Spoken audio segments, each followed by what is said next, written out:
It's the grisliest crime scene the detective has seen in years. Photographers wince as they capture it all in a succession of quick, stark flashes. CSI technicians do what they can to pick up the broken pieces. Posted at the gate, a rookie doubles over and throws up, while his older partner gives him a sympathetic pat on the back. He can't hide his own discomfort at the things they've seen today. The call came in the middle of the night from a pair of concerned hikers on the outskirts of town. They were halfway through their nightly walk down an old country road when they heard screaming from a nearby farm. When officers finally made their way down to the farmhouse, it was too late. Everyone there was dead. Nobody to save. All that's left to do is pick up the pieces and figure out what the hell actually happened. The detective leans under a yellow garland of crime scene tape and asks an attending officer what they know so far. The cop, who looks pale and clammy, swallows over a lump in his throat and says, "Looks like the old farmer snapped and went postal. Whole family's dead. We found his body in the barn." He heads inside to take a look at the carnage. It's a veritable house of horrors. The farmer's wife is dead in the kitchen. The children were both murdered in their beds. The detective can't say he's ever seen a murder done in such cold blood, so detached. For a man with no history of violence to do something so terrible to his loved ones for no reason. The detective shakes his head and walks upstairs, sliding on rubber gloves to avoid contaminating the scene. He goes room to room, making fastidious notes about anything suspicious. He's got a keen eye for this kind of thing. The man's a 20-year veteran of the force. He's seen some terrible things. But as he lays his eyes on the bodies of the victims, he can't help but feel a chill tiptoeing down his vertebrae. In the master bedroom, where the now-deceased farmer and his wife once shared a loving marital bed, he hits some pay dirt, a diary in the bedside cabinet. He flips through. Early on, it's all mundane, scattered thoughts for the day at hand and little to-do lists for the next one. But the last 3 entries contain a marked shift from what came before. The first one reads, "He seemed shook up when he came back from the barn today. He's awful quiet about it. Said something like, 'I heard something I shouldn't have.' In the barn? Don't know what that could mean, but I decided not to press. Stressed enough already. He didn't say much to the kids during dinner. Kept looking over his shoulder. Freaked me out something terrible. I don't know what did it, but whatever it was, it put a scare in him." The second reads, "I'm starting to worry about him. It's been a few days since whatever he heard in the barn, and he ain't gotten any better. In fact, I think he's getting worse. He won't shower. Something about the bathroom mirror, he just won't go in there. He hasn't been eating. Worst of all, he doesn't sleep. I'll wake up in the middle of the night and see him sitting bolt upright, staring at the bedroom door, not saying a word, not even blinking." The third and final entry reads, "This ain't the man I married anymore. There's something wrong with him. It's scaring the kids and it's scaring me. He started bringing his gun to bed every night. Doesn't sleep, just sits there with it. He never sleeps. When I asked him what's happening, he told me something's coming. But it's okay. He won't let it get us no matter what. I don't understand. I'm gonna take the kids and go stay with Mom for a few weeks while he works this out. But I'm afraid of what he'll do if he realizes. The gun is always loaded." The detective sighs and slides the diary into an evidence baggie. It was, sadly, a tale he'd heard all too many times. The terrible things we can do to the ones we love when we're not ourselves. Though it now seems cut and dry, a mental break snowballing into a massacre, one detail is still gnawing at the detective. What did the farmer hear in the barn that day? When the detective enters, he orders everyone else to leave. He needs some time alone in here. As the people file out, he approaches the farmer's corpse. He's laying in the straw, head a bloody mess, bludgeoned beyond recognition. And yet, he's the one holding the blood-stained hammer. And in his other hand, he's clutching something even stranger, a rusty old cowbell. Of all the things to be holding in your last moments on Earth, the detective thinks as he reaches over, something about the bell draws his eye. Why, after murdering his entire family, would a man head out into the barn and, presumably, try and fail to hammer a cowbell to pieces? As he picks up the bell, he runs his gloved fingers along the rust. Other than the wear and tear of age, the bell shows no signs of actual damage. It's such a strange, innocuous object. What's the significance? His internal musing is interrupted when a large spider, the kind that like to make their homes in straw-filled barns, suddenly crawls out from inside the bell and onto the detective's hand. He drops the bell, an involuntary shock reflex, and it hits the ground with a brassy gong. The sound lingers in the air for far longer than it should. It seems almost like it's getting louder. The detective feels his heartbeat speeding up, his breaths getting heavy and labored. The sound gets louder. It feels like someone is sitting on his chest. He falls to his knees, scratching at his swelling throat. His heart pounds. Is he having a heart attack? He claws at the dirt and straw beneath him, trying desperately to get a handle on things as the world around him seems to go dark. The toll of the cowbell gets louder and louder. Eventually, he's able to force out a scream, then collapses to the ground. When his eyes open, he's being carted away on a stretcher to a nearby ambulance, parked just outside the crime scene. When a paramedic asks him if he's okay, the only thing he can stutter out through his dry mouth is, "Don't touch the bell. Don't let anyone touch the bell." The doctor who treats him will later tell him there are no signs of any physical ailment. In all likelihood, the detective had experienced a severe anxiety attack.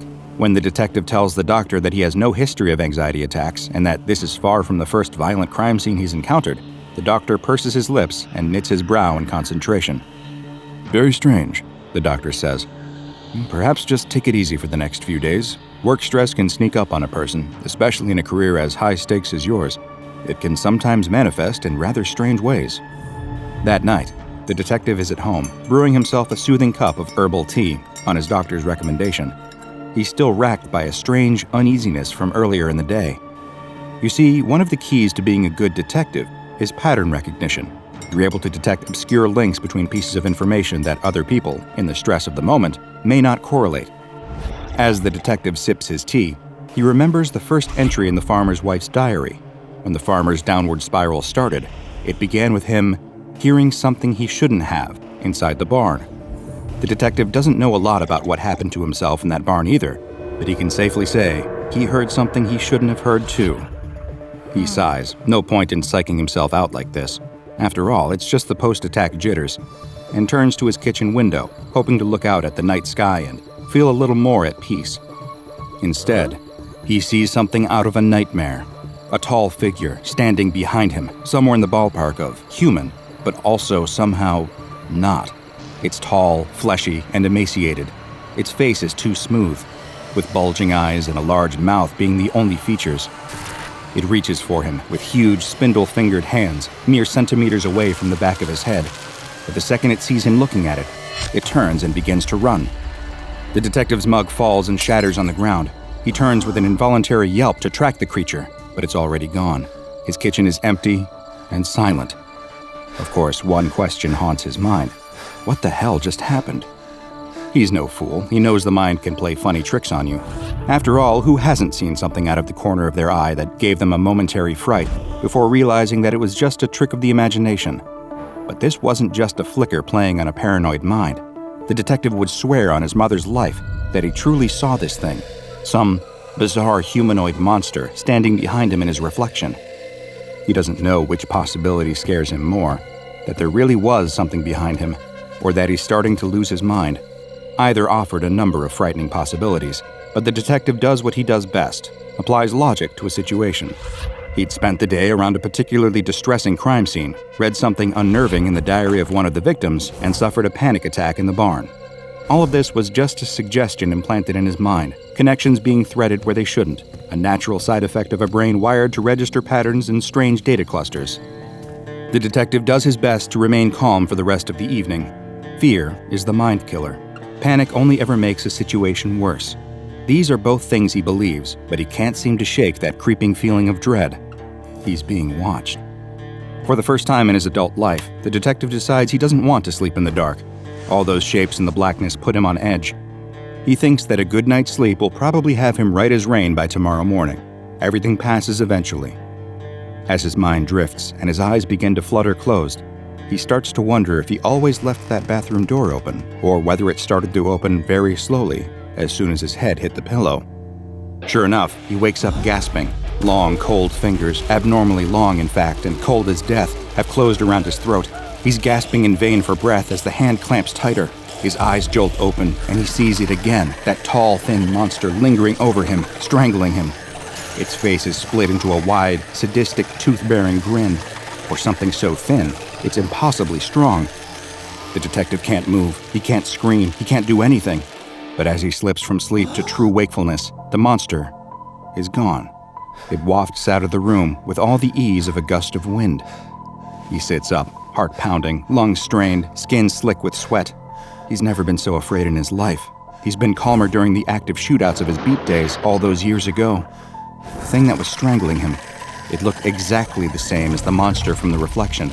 They weren't just similar, it was exactly the same thing. Is he being stalked? Then it dawns on him. Another fragment of information swimming in the mess of his consciousness. An article he'd read a couple years before about a phenomenon known as sleep paralysis. It's when people suddenly wake up during REM sleep. Their body remains paralyzed while their consciousness activates, giving them one foot in reality while leaving the other in a nightmare. In this state, people can believe they're being attacked by monsters or demons. And one of the major factors causing sleep paralysis? Stress. The detective sighs. He feels like an idiot. There's nothing he's experienced today that doesn't have a completely logical explanation. So why does he keep jumping to such absurd conclusions? Twisting facts to suit theories rather than theories to suit facts. That being said, he still doesn't sleep another wink that night. He pours himself a few cups of coffee, subconsciously avoiding anything reflective, and sits in bed until sunrise, just watching his bedroom door. Better safe than sorry, he keeps repeating in the empty corridors of his addled brain. He drives to work the next morning like he always does. Sitting at a stoplight, a car pulls up next to him, and he catches something in the reflection of the car's window. It's that monster again, sitting next to him, reaching out towards him with one of its huge hands. The detective gasps and spins around, his eyes flaring with panic. But of course, it isn't there. Just some children on the sidewalk on their way to school. Maybe it's the fear, maybe it's the sleep deprivation, maybe it's both. But in that moment, he feels like crying. Little does he know, things are going to get so much worse. Over the following days, the frequency of the sightings increases. Anytime he finds his eyes meeting a reflective surface, that monster is there, approaching him. But of course, it runs away before he can ever look at it head on.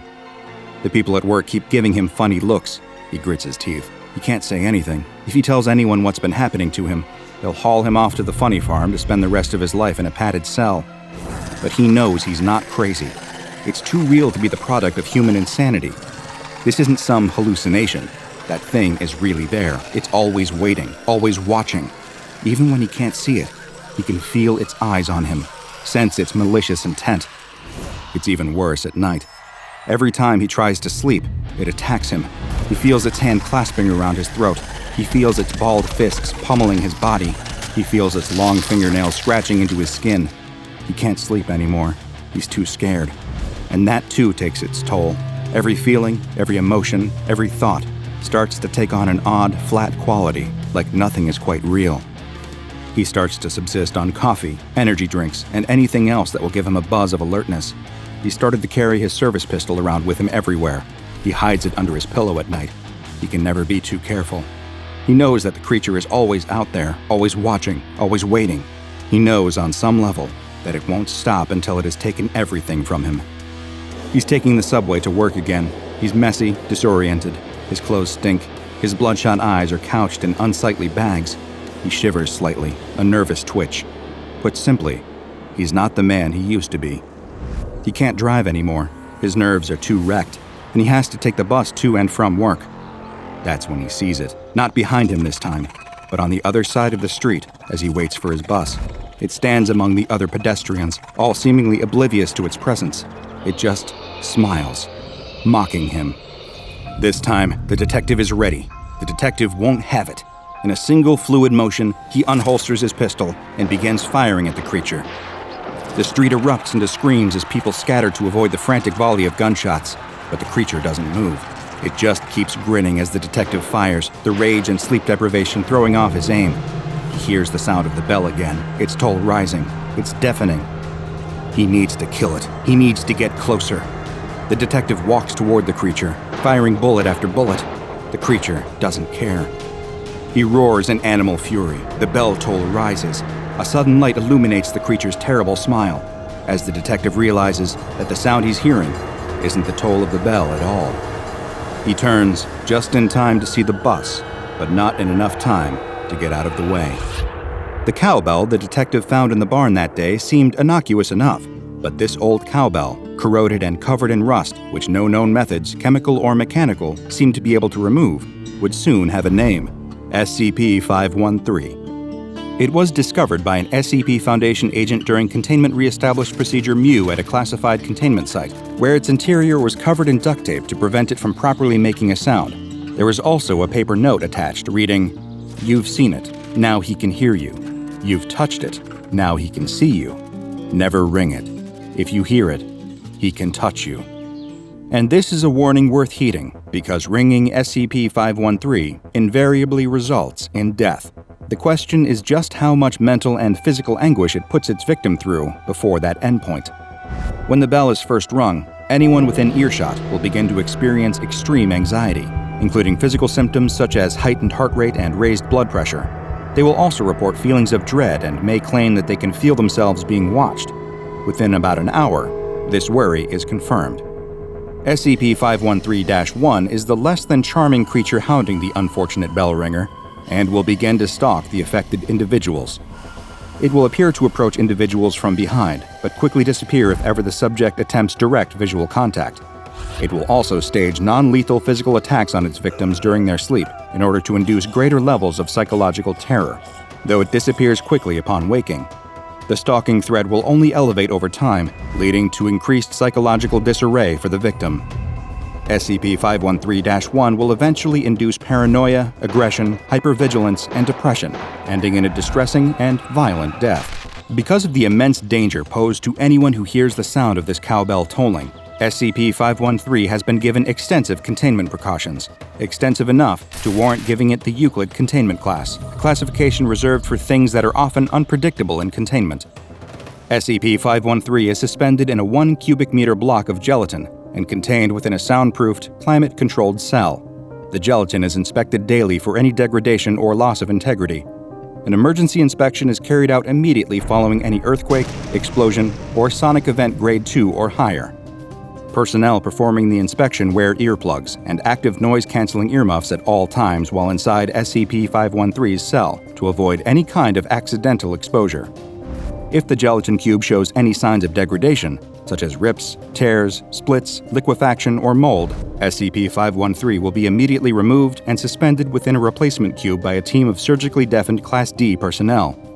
No other personnel are to enter the cell during this procedure. Any sentient beings exposed to SCP-513 are to be monitored by at least 2 security personnel at all times. Under absolutely no circumstances may exposure victims be administered sedatives or allowed to fall unconscious. Any victim who does fall unconscious is to be terminated immediately. Class D personnel are to be terminated at the first sign of mental degradation. All other exposure victims may be terminated at their request. If possible, SCP-513-1 is to be apprehended on site, but sadly, the Foundation hasn't managed to get their hands on this unpleasant creature yet. But be careful ringing any mysterious old bells you find, or else he might just get his hands on you. Now go and watch another entry from the files of DrBob, like SCP-4975, Time's Up, for another terrifying anomaly that'll pursue you to your last breath. And make sure you subscribe and turn on notifications so you don't miss a single anomaly as we delve further and further into the SCP Foundation's classified archives.